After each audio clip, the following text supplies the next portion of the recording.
De beide gemeenten nemen dat dien inzet. In het kwarteling in Boetenpost wie van de morgen de officiële start. Chef heeft zo. 3, 2, 1. Check. Ja. Oh ja.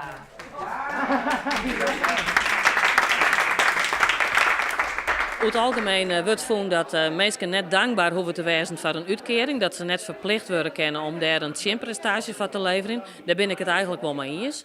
Een uitkering is een vangnet van mensen die het even zelf net meer redden. Daar hoef je net dankbaar voor te wezen.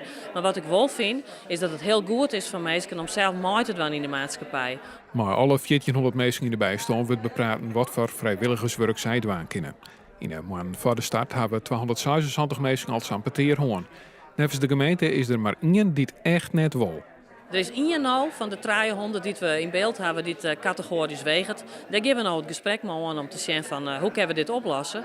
Uiteindelijk, als mensen categorisch wegen die om daarom uit te werken, dan staat er uiteindelijk wel een sanctie op. Ja.